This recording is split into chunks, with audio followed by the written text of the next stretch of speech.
as wat ons ooit kan dink.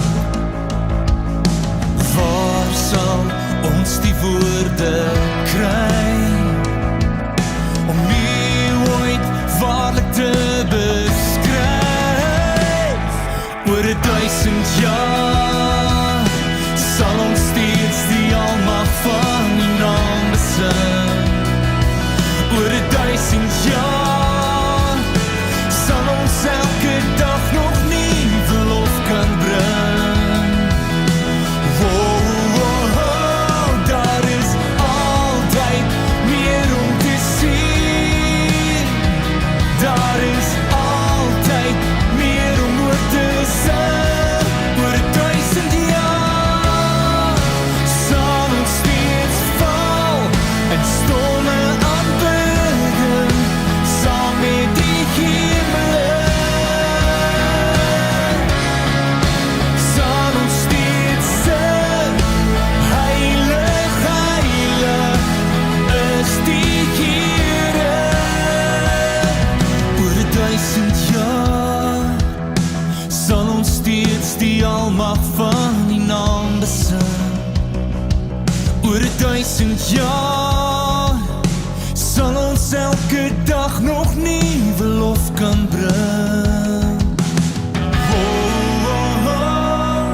Oor 1000 jaar sal ons steeds die almag van die naam besing. Oor 1000 jaar sal ons elke dag nog nuwe lof kan bring. Daar is altyd meer om te sien. Daar is altyd meer om oor te sing. Oor 1000 jaar. Oor 1000 jaar.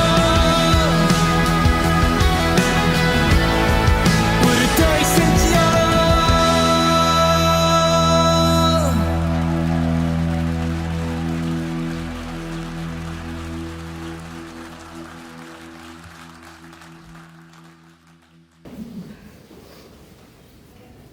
Ek moet sê nee, as jy nou julle Bybels by die huis en oopmaak later en julle kyk weer na die gedeelte, gaan dit is een van die gedeeltes in die Bybel, jy lees dit, jy het dit al baie gehoor, maar dit maak baie keer nie sin nie. Vir al die woorde wat Paulus gebruik in hierdie gedeelte was nou by gaan stil staan, waar hy sê, as ek swak is God sterk. En dit maak nie sin nie, maar ek gaan dit vandag weer oopmaak. Kom ons kyk na 2 Korintiërs 12, ek gaan lees vanaf vers 1. As daar dan geroem moet word, is dit nie voordelig nie, maar ek kom nou by gesigte en openbarings van die Here. Ek weet van 'n man in Christus wat 14 jaar gelede tot in die 3de hemel weggeruk is. Of dit in die liggaam of buite die liggaam is, weet ek nie. God weet dit. Ek weet ook van so 'n man, of dit met die liggaam of sonder die liggaam was, weet ek nie. God weet dit. Dat hy weggeruk is tot in die paradys en onuitspreekbare woorde gehoor het, wat 'n mens nie mag noem nie. Op so iemand sal ek my beroem. Maar op myself sal ek my nie beroem nie, behalwe oor my swakhede. As ek my wel daarop wil beroem, sal ek nie dwaas wees nie, want ek sal die waarheid praat, maar ek weerhou my daarvan, sodat niemand meer vir my sal toedig, as wat hy van my sien of by my hoor nie. Selfs met 'n agneming van die buitengewone aard van my openbarings. Daarom, om te keer dat ek opgeblaas word, en sodat ek nie hoogmoedig mag word nie, is daar vir my 'n doring in die vlees gegee, 'n engel van Satan, om my met die vuis te slaan. Hieroor het ek die Here 3 maal gesmeek, dat dit vir my moet wyk. Maar hy het vir my gesê, my genade is vir jou genoeg, want my krag word in swakheid volbring, daarom sal ek my baie liewer op my swakhede beroem, sodat Christus se krag my kan beskik. Terwille van Christus verheug ek my in swakhede, beledigings, ontberings, vervolgings en benoudhede, want wanneer ek swak is, juis dan is ek sterk. Ek het soos 'n dwaas opgetree. Here het my daartoe gedwing, want ek moes eintlik deur julle aanbeveel gewees het. Omdat ek geensins agter gestaan het by die sogenaamde supra-apostels nie, al is dit ook niks. Dit wat 'n apostel kenmerk, is inderdaad by julle verrig, met alle volharding, met tekens en wonder en kragtige dade, in watter opsig is julle dan swakker behandel as ander gemeentes, behalwe dat ek nie vir julle 'n geldelike las was nie. Vergewe my tog hierdie onreg. Ek wil net graag by vers 9 en 10 stil staan, daar die 2 verse. Maar hy het vir my gesê, dis God, my genade is vir jou genoeg, want my krag word in swakheid volbring. Daarom sal ek my baie liewer op my swakhede beroem, sodat Christus se krag my kan beskik. Terwille van Christus verheug ek my in swakhede, beledigings, ontberings, vervolgings en benoudhede, want wanneer ek swak is, juis, dan is ek sterk.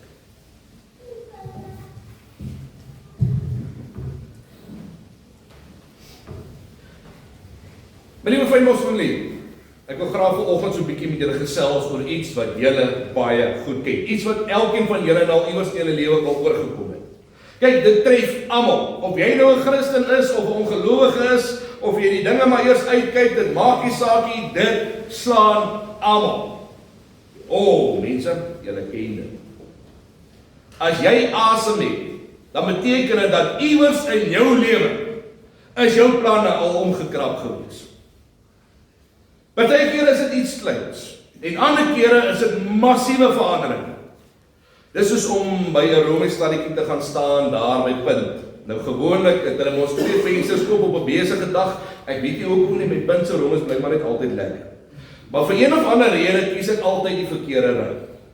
Ek weet nie hoekom nie, ek het 'n gawe gekry om die verkeerde ry te kies. Ek kies gewoonlik die kortste ry. En dan vind ek uit hoekom daai ry die kortste ry is, want dit is ook die stadigste ry. Of wanneer jy jou beursie verloor en jy jou beursie iewers neergesit. Ons sê ons altyd dit, om so geberg, jy kry ons nie weer in die hande nie. Nou moet jy jou lisensie, nou moet jy jou ID, alles weer gaan oordoen. Dit kos jou 'n hele dag om jou dag oop te hou om daai goedjies agter mekaar te kry.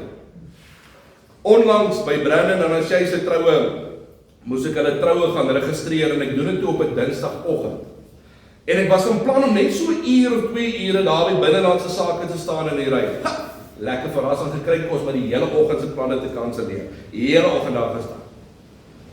Ander kere is daar groter dinge wat 'n mens omkrap. Jy verloor jou werk.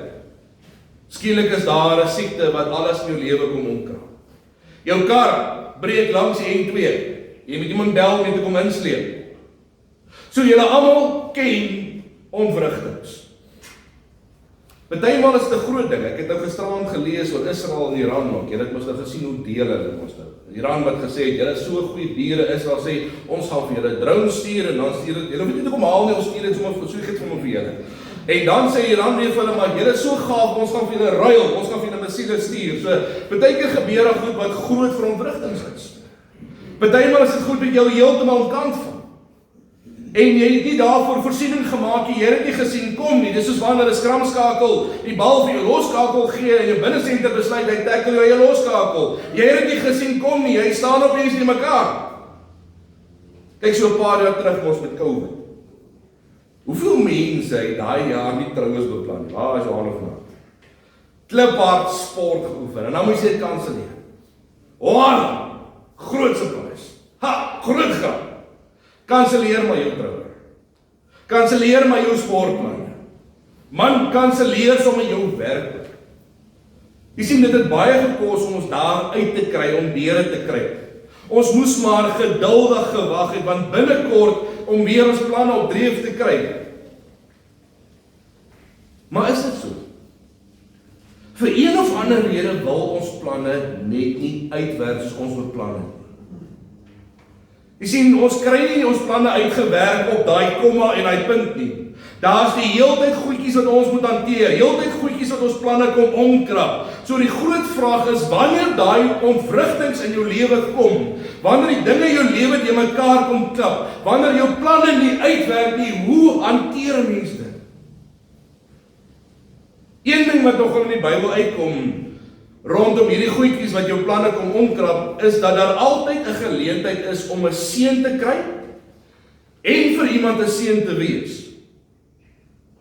Kyk gou byvoorbeeld na Abraham en Sara.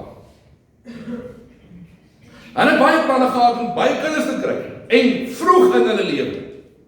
En God sê vir hulle, nee, julle planne gaan verander, julle gaan een kind kry en baie laat in julle lewe.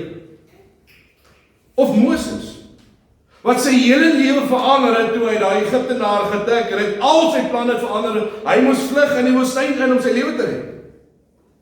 Maar dit was God se plan om hom te kry om later sy volk te red. Toe sy planne verander, toe word hy 'n seun en hy kry 'n seun. Of wat van Josef? Kyk, dis nou groot verontrustings. Hierdie kind, sy pa se gunsteling, sy broer se planne was om hom uit te haal, verkoop hom as 'n slaaf. Sy hele lewe is omgekrap. Al sy planne verander.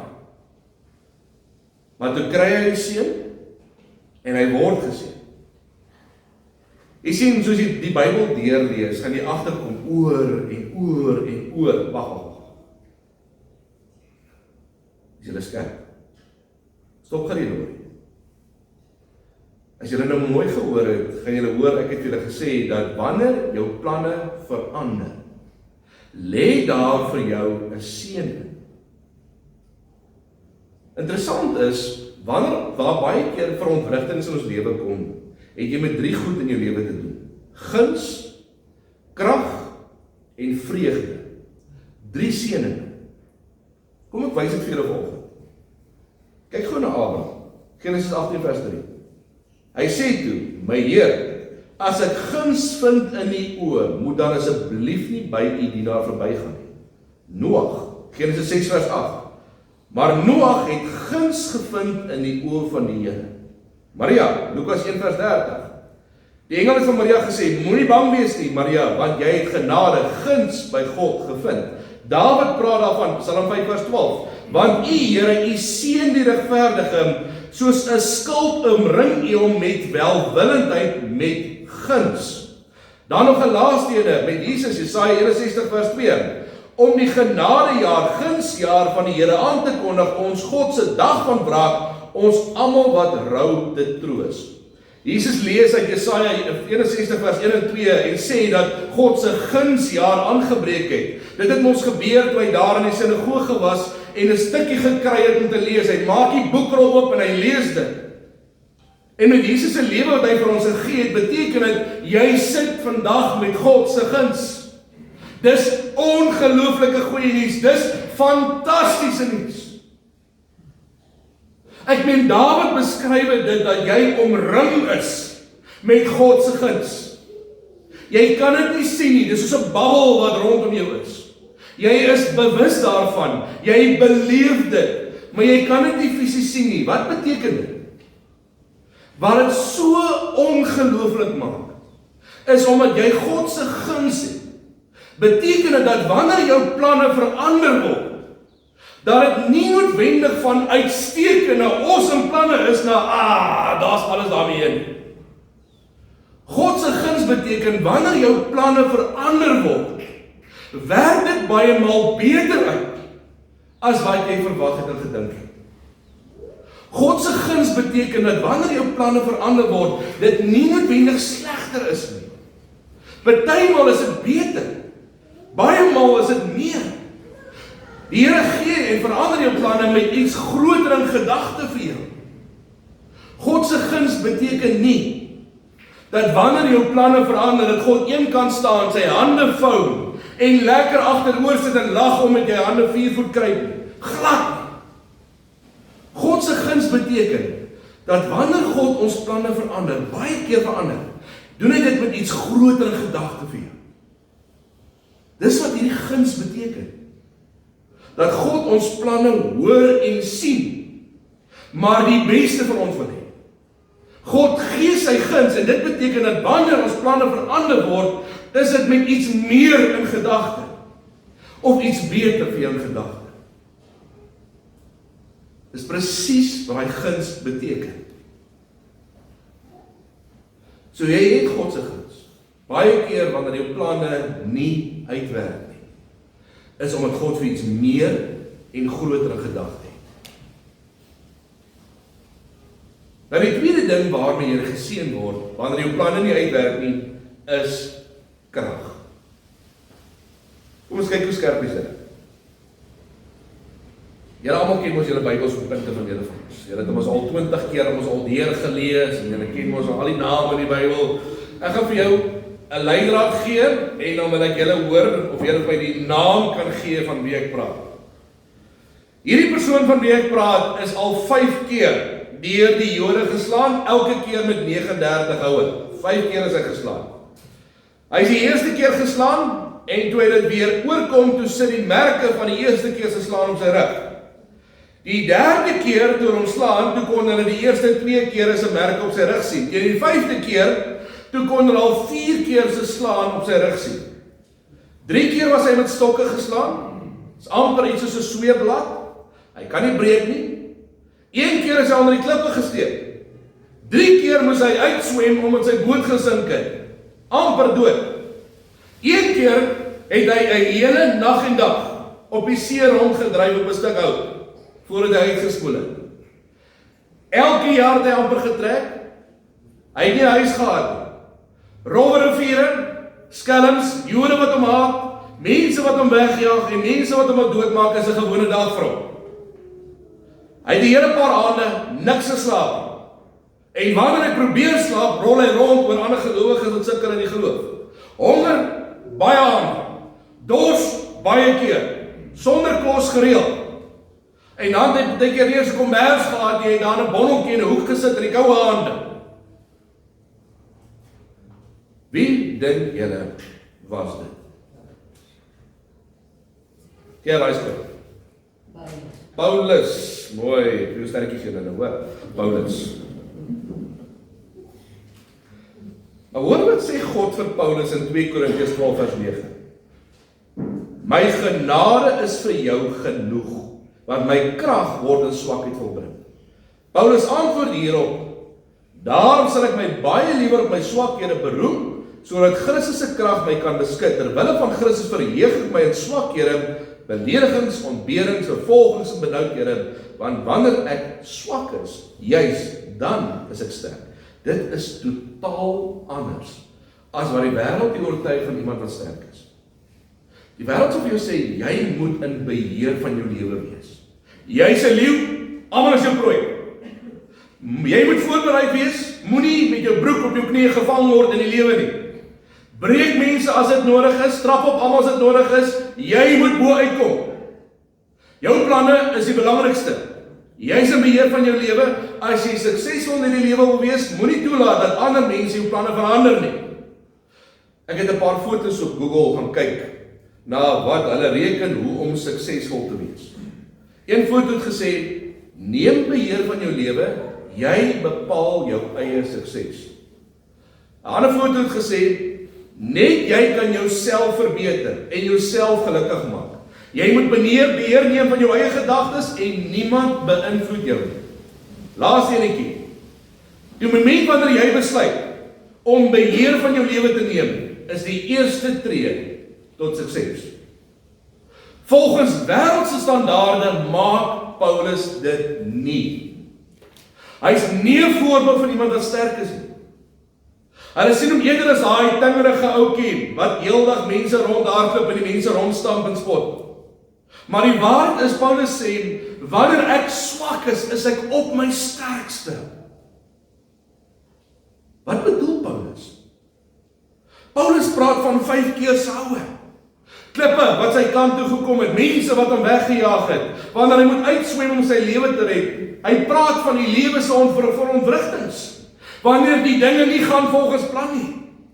Elke keer wanneer iets gebeur en jou wysheid lyk soos domheid, wanneer jy om kant gevang word, wanneer jou antwoorde opbraak, wanneer geld nie 'n probleem kan oplos nie, wanneer ons planne verander word, dan staan jy weerbaar ontbloot en jy staan kaal. En dis presies hier waar baie mense in mekaar sak. Maar vir een of ander rede, sê Paulus, sak gelowiges nie in mekaar nie. Dis omdat God vir hulle die krag gee om daai verandering te kan hanteer. Ek meen, wie in sy regterbrein sal ooit deurgaan wat Paulus deurgegaan het? Sal aanhou en sê, "Dis mense, weet julle wat? Dis nie so erg nie. Ag nee man, as ek dit kan doen, kan jy dit ook regkry." Paulus sê nee. Die enigste rede hoekom ek nog nooit opgehou het nie. Hoekom ek nie my hande in die lug gegooi het en gesê het, nou is ek klaar nie. Kry iemand anders te nie. Ek's uit, just. Die enigste rede hoekom Paulus deur alles is nie omdat hy so sterk is nie. Maar is omdat God hom die krag gegee het om daardeur te kom en aan te hou. Wanneer die planne verander word, wanneer die verontwrigtings kom, wanneer jy swak en ontbloot staan, wanneer hy daar op die see lê, met sy wang op die see se sand, en hy het uitgespoel na net, en hy moet sy kragte bymekaar maak om hom daar weer op te druk. Die rede hoekom hy deur alles kan gaan, die verandering, die verontwrigtings, hoekom hy dit so kan hanteer, is nie omdat hy goed en oulik is nie. Hy sê, ek het nie die krag nie. God het vir my die krag gegee. My liewe fynbosfamilie, so, die verontwrigtings gaan kom. Jou planne gaan verander word. En God sê, ek sal seker maak, jy kom daardeur. Gaan vir die krag gee. Maar daar is nog iets. Ek het ons gesê, guns, krag en vreugde. Besef julle, veral die ouer mense sal nogal hiervan kan getuig, dat die lewe toe jy 20 jaar oud was en waar jy vandag gesit het, nie uitgedraai het soos jy gedink het nie. Julle kan vir my daarvan boeke skryf, waar jy gedink het, jy behoort vandag te wees. Maar kyk, wanneer as iemand vandag opstaan, en hy sê vir my, Hanno, hier is vir jou 1 miljoen rand. Kyk, dan gaan ek baie tyd is, nee, jy gaan my dag maak, nee. Maar die vreugde waarvan ek praat van hiervan is dieper as dit. Dis 'n tipe vreugde wat loop saam met dankbaarheid. Dis 'n tipe vreugde wat gelowiges het wanneer jy terugkyk in jou lewe en die dinge het nie uitgewerk soos jy beplan het in jou vroeë jare nie. Kyk jy vandag nog terug met vreugde, met dankbaarheid. Met al die verontwrigtings, met al die veranderinge, kan jy nog terugkyk in jou lewe en jy kan sê, weet jy wat, ek is bly oor alles. Ek is bly oor my lewe uitgedraai. Selfs al het die dinge nie uitgewerk soos ek gedink het nie. Kyk, as jy nou toe jonk is, dan skryf ons mos 'n brief van onsself. Jy vat mos 'n brief en druk hom in 'n blikkie en begrawe hom onder 'n boom. Ek gaan hom oor 20 jaar gaan ek hom oopmaak, dan gaan ek lees. In daai blikkie jy moet vir jouself gesê wat jy gaan ry, waar jy eendag gaan wees, wat jy gaan werk en wat jy gaan hê, of jy kinders gaan hê. Oor 20 jaar maak jy die blikkie op en agterkom, dis heeltemal anders gedink het oor 20 jaar oud was. Niks het uitgewerk nie. Maar jy is nie ongelukkig nie. Jy is nie ontevrede met wat jy het nie.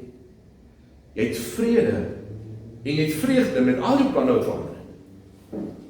Dit laat my so dink in Johannes 21 vers 15.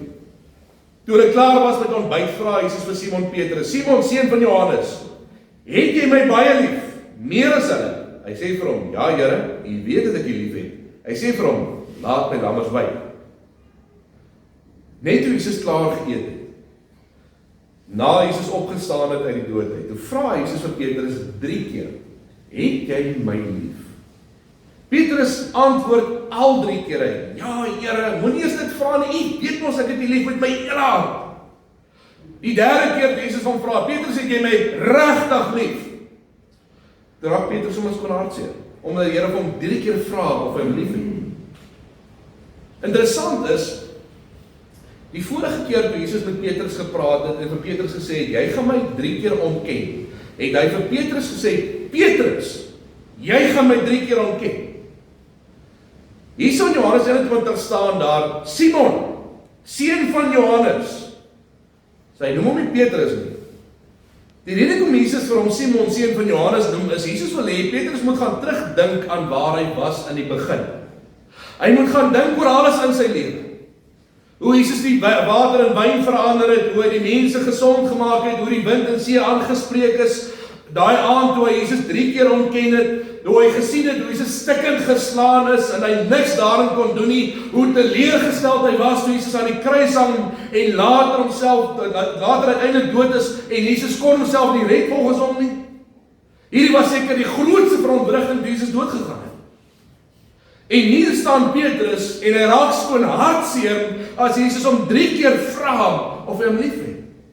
Daai trane, daai hartseer, daai dankbaarheid, daai vreugde, Na alles wat gebeur het, na al die verontwrigtings, is net iets wat Jesus kan gee. Petrus met al daai duisende verontwrigtings, al sy planne wat verander het. Hier staan hy by Jesus en hy kyk vorentoe met hoop en terug met vreugde. So my liewe Fynbos familie, die volgende keer wanneer daai verontwrigting kom, wanneer jou planne drasties verander word, as jy weerbaar staan en swak, dalk teleurgesteld, kwaad en bitter, onthou hierdie 3 dinge. Jy het God se guns. Dis kom God dalk jou planne verander. Jy het God se krag. Jy gaan die planne kan hanteer. Jy het God se vreugde. Jy gaan eendag kan terugkyk en hierdie planne wat verander het, jy gaan self daaroor kan dankbaar wees. Dit bring my by die laaste gedagte. Nou moet jy 'n seën vir iemand anders te gaan wees. Sien, ek het al persoonlik in my lewe al baie groot verandering al beleef. Groot verontwrigtings om vandag hier te kan staan in swakheid om vir julle te kan sê, ek is bewus van God se guns, is net deur sy krag en ek kan terugkyk in vreugde. Ek het al 3 gehad. Jy kan elke verandering hanteer, elke uitdaging aanvat, elke verontwrigting kan jy oorleef. Selfs meer nog, jy kan nou weer terugkyk in vreugde. Nou moet jy vir iemand 'n seën gaan wees. Dit beteken wanneer jy iemand kry en hy sukkel met daai verandering, daai verontwrigting wat sy lewe is, dan gaan saam jy by hom en jy gaan sê vir my maat, hou moed. Jesus leef. Jy het God se guns. Met hierdie verandering God ook iets vir jou meer in gedagte. Gaan sê vir hom, jy gaan nie deurkom. Want wanneer jy swak is God sterk. Jy gaan nie deurkom op jou eie krag nie, jy gaan nie deurkom op God se krag. God sê, dit voel dalk nou vir jou soos die einde van die wêreld. Eendag gaan jy terugkyk en jy gaan sê dankie. Vandag se waaroms is môre se daaroms. Het Tannie dit so mooi gesê. Vandag se waaroms is môre se daaroms.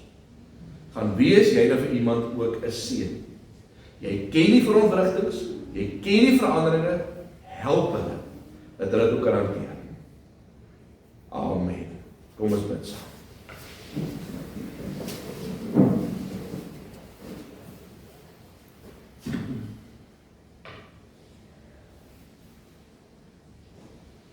Here, wanneer ons vanoggend hier by mekaar kom, ons kan boeke skryf daaroor, Here, in ons lewe.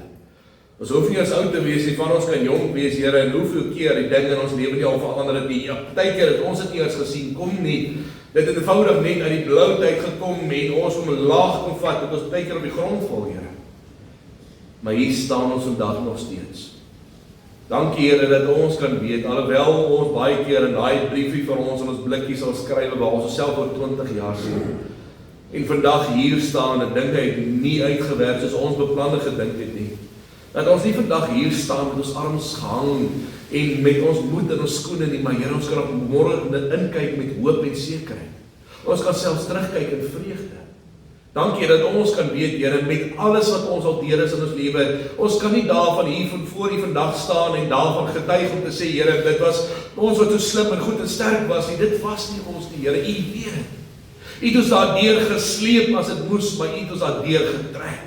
U het vir ons die krag gegee om elke verandering, elke ding wat buite ons plan te gebeur, om vir ons die krag te gee om te kan hanteer. Daarom kan ons net getuig vandag oor U krag en die grootheid.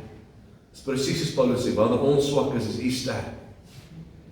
En Here, wanneer ons vandag ook hier staan, weet ons ook dat ons U guns het. As gevolg daarvan dat U bereid was om U lewe vir ons te gee, is ons omring en omvou in die guns. En daarom, wanneer ons planne nie altyd uitwerk nie, is dit baie keer omdat U meer vir ons 'n gedagte het, en daarvoor ons U dank en loof, Here. Dankie daarvoor dat U weet wat ons nodig het, meer as wat ons self het. Dankie dat ons planne nie altyd uitwerk nie. Dankie dat ons vandag hier kan staan en weet dat U partymal meer vir ons 'n gedagte het. Here, dankie dat ons kan uitgaan en vir iemand anders dit ook 'n seën wees. Dat ons ook vir hulle kan sê, hou moed, want tussen guns, krag en vreugde sal hulle al 3 beleef wanneer ons planne verander word. Maar Here, help vir ons en lei vir ons. Dra vir ons ook wanneer ons uit mekaar uitgaan, dat waar ons die wêreld sal ingaan, dat ons nie met ons oë af sal kyk nie, maar sal opkyk en die geleenthede sal sien waar die mense ook worstel met hulle planne wat verander is en hulle verontwrigtings. Help ons daartoe, gee ons die woorde en die wysheid, om vir hulle ook te kan bid as dit nodig is. Here, dankie dat ons vandag hier kan staan met hierdie sekerheid, hierdie oortuiging in ons harte. Ons weet, U leef. En omdat U leef, sien ons kans vanmôre.